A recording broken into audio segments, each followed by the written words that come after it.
Hello, career thought leaders. We are going to be talking about how we can use AI tools to help our clients network today. And I was just thinking about how we try to talk about networking in a different way in our world, that it's not about, it's not about a job, it's not about using people, it's not about any of those things. It's really about professional community. And I just hit a button. Just moved everything on my screen, but I think we're okay. Drop a note. If you're here, you can hear me, you can see me. And why do your clients struggle with networking, right? What it is about this conversation that makes people struggle is oftentimes that they feel like they're either have to go meet a whole bunch of strangers. That's not networking necessarily. That they have to ask people for help. Well, yes, but you could do it in a way that works with you, and you don't have to do it right away, depending on your situation. Or, what am I going to say? How am I going to do this? How am I going to reach out? And so we'll talk about a few of those challenges today. Love to hear what your challenges with clients and networking are. And whether you're watching the replay or joining us live, you can drop that in the chat. And of course, we come here every other Friday to talk about AI in career services. And today we're going to look at a few tools that can help with this. However, they can be a distraction if we're not focused on what matters. So what matters here is building professional community. Being a part of something that doesn't feel too much like work, too much like a struggle. It really should find relationships or communities that feel like it makes sense, where it's a great conversation. You want to be a part of it. You want to stay connected. And if it feels like too much work at some point, it may not be the right fit. Now, that's something we don't want to get too hastily, but it is more about that long-term relationship than kind of getting something out of the conversation. Which is why when people are in job search crisis mode, networking can feel like a struggle because it's not a fast fix, but nothing is. Applying to 100 positions online, cold calling, all of those things take work and time. And I prefer that we kind of have a few plates spinning, if you will, in our job search. And so this is just one of them. And in some ways, especially for some people, if we reach out to that warm network, things might actually move faster than the other ways. That's not always true. It's not always the case. So the other reason we talk about networking is because we have this idea that's based on data that human resources folks and teams like to hire someone that someone knows.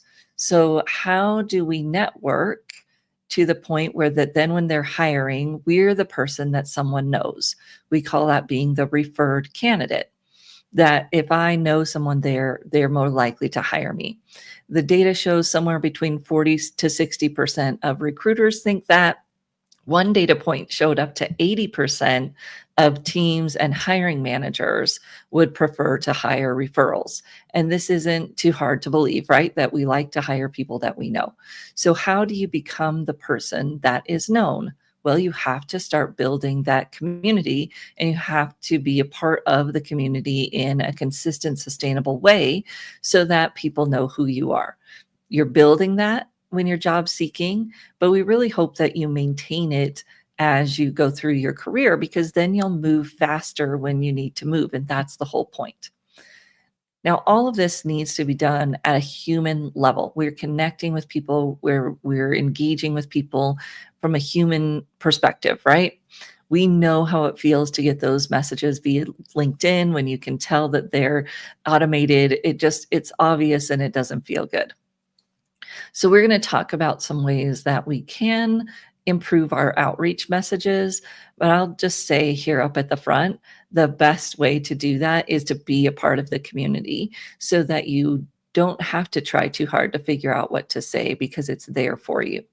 So let's get started and jump in on some of these tools we have that can help people. So let's jump in first to this idea of understanding the person that we might be reaching out to. And we've talked about this in a few different arenas when we talk about interview preparation and those types of things. Today, we're going to be talking about it specifically as it relates to networking. And these tools were not made for networking, but that doesn't mean we can't use them that way. A lot of these tools are made for sales. And the first one, I'm just going to flash it up here on the screen quickly because it's not something I would recommend, because it's more of an enterprise tool, but it is Humantic AI. So Humantic AI, we've been talking about for a while because recruiters can also use it to figure out the candidate's perspective before they reach out to them via email or whatever. But Humantic AI is one, and we'll look at a few others that do the same things, but it goes through and it uses the DISC personality styles to help you better understand the person you might be connecting with. And like I said, Humantic AI is one of the more enterprise level tools, but it does go through here the basic underlying part of the technology for the other ones we're going to look at as well.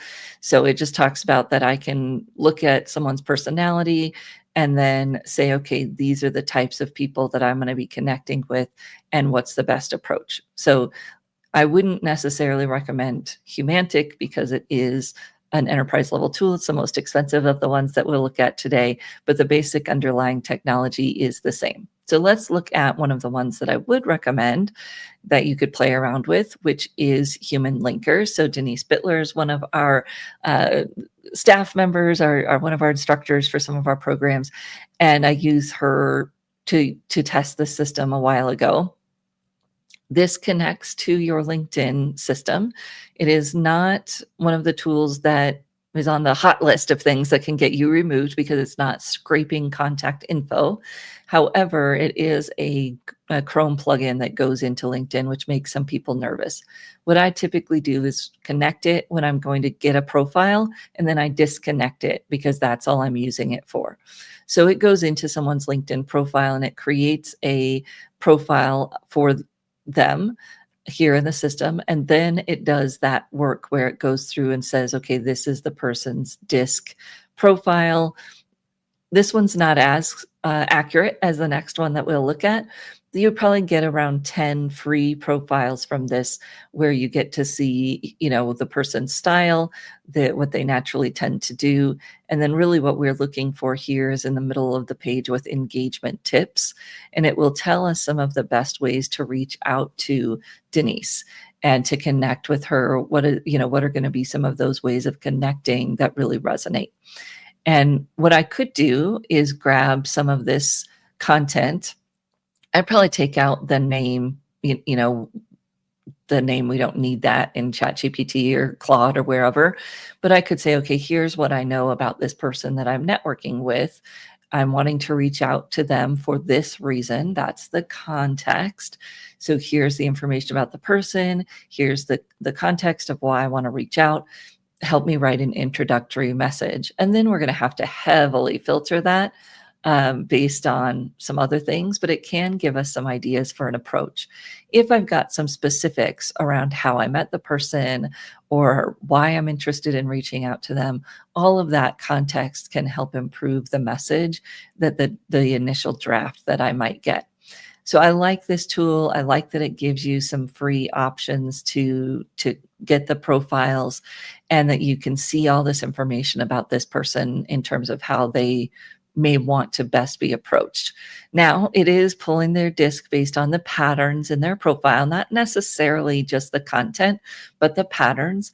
And like I said, it's accurate, but not as accurate as the next tool that we'll look at.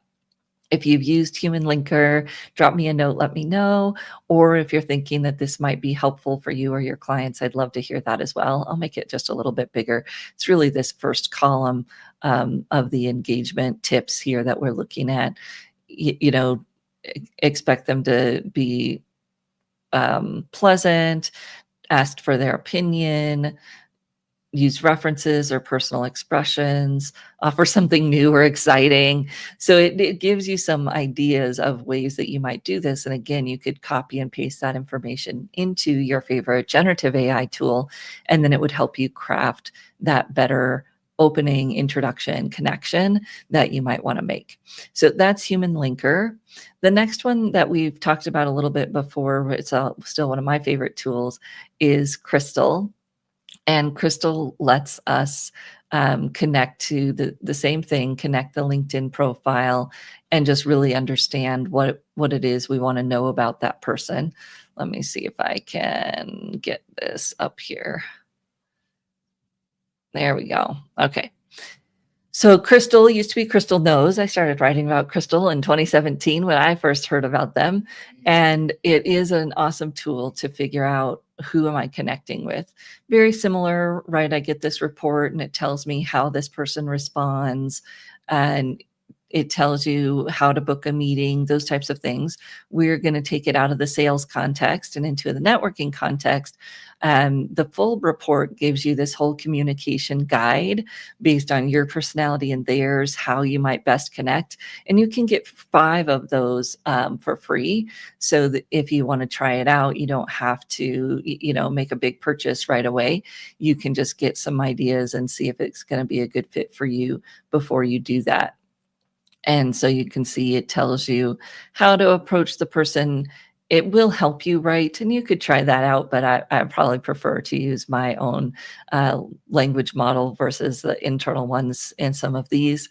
But you can always try it out and see what you think. And again, you get 5 of those reports, very similar to HumanLinker, but a little bit more robust.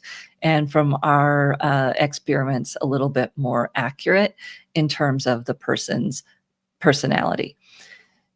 Now, what I like to think about when we're talking about these tools with clients is it's not about it being perfect or it's right about the person. It's the mindset that it gets us into thinking about. Who is this person? What is important to them? How do they tick? What is their background? So that when we write a message, we're not even coming close to the generic templated stuff because we've thought so much deeper about it. And I know that all of you have received things, especially via LinkedIn messaging, where you can tell that they pulled your job title and put it into a field, but everything else is a template. And some of them are really bad and some of them are, sort of good. But that's not what we want our clients to do. We want them to do the work and to do the thinking. We're not trying to send 100 messages. And there are systems, there are tools that will do that for you. And if you and your client want to try those, great. I'm talking about more targeted, specific networking here where we've done our research and we know these are the folks we want to connect with. Or maybe we've even been in a Facebook group or whatever with them, and now we're going to reach out via messaging. We always recommend people warm it up in the comments, have those conversations in the comments, but then at some point, reaching out via messaging is important, and these tools can help you do that. Really understand the person, really think through your approach. You can ask ChatGPT to do some of the same stuff. If you have a LinkedIn profile or whatever of the person, you could say, tell me how to approach this person. But that prompting doesn't do quite as well as these tools do because this is what they were made for, right? So if you've used any of these or you try them out, drop me a note, let me know. And they can be so powerful, not just for networking, but for other parts of the process as well. So once you start finding some people you'd like to connect with, and maybe you even send some of these messages, then we have to say, okay, how am I going to manage this process? And so one of the things that I've been playing around with a little bit is a little comparison of some of our tools. Let me see if I can bring this up here. Here we go.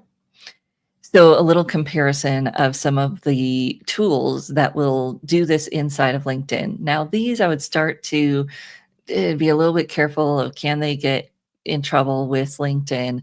I know a lot of people use Taplio to track their engagements. It's not quite exactly what I was looking for. I was looking for these things like reply.io. where it will help you with managing your messaging. LinkedIn's messaging tool is the bane of my existence, right? It's all in one column. If you archive things, then they don't show up when you try to search. So I do not love their messaging tool, and I may find myself trying one of these systems out where you can look at a more unified inbox with things like reply.io, something like Meet Alfred, which I had not heard about until I started doing this research. But Meet Alfred will do the message tracking, as well as it will auto comment on people's posts for you. I'm not crazy about that feature, but if you have someone that wants to try it out, there's a few ideas. The main purpose behind this is to keep those messages going. So if I start the outreach to someone, do I have a tool that will help me stay connected and engaging and having conversation with them? And that's what we're looking for here is can I use some of these tools to connect? If you want that comparison, it's actually a full 8-slide deck thing that Gamma AI made for me. I love Gamma app. I've probably been overusing it, but if you want that, drop a note and I can send you the PDF of that slide deck if you'd like it. Again, with the notice that it is AI generated, but it did a pretty good job. So the other list of things that I've been playing around with is more of a personal CRM. So we've talked about other tools to do this. And when you're working with an individual, they don't need a big CRM, right? Maybe they're using a project management tool to do this, but now there's a whole bunch of other options. One that I stumbled across because of one of our colleagues talking about it recently was Dex. And Dex gives some opportunity to bring in all your social media contacts, to track your conversations with them. And it's only like $12 a month. And, obviously I'm not getting any money from them for talking about this, although I may look into that. But I just see it as a good price point, a good option for people to track their conversations, even as a solopreneur, if you're not ready for a bigger system, might be a good way to start. These other ones, Close, and Monica, I have not heard of, but they may be other things for you or for your client to check out if you're also interested in how do you keep these conversations going? Because doing the research, finding the right people to start a conversation with takes time. You don't want to just throw that all out the window because you don't have a system to manage. All right, I've already reached out to this person and now I'm going to reach out to this person next. So those are just a few tools to think about. How do I find people? How do I best message them? And then how do I stay in contact with them in a way that continues that conversation and adds value?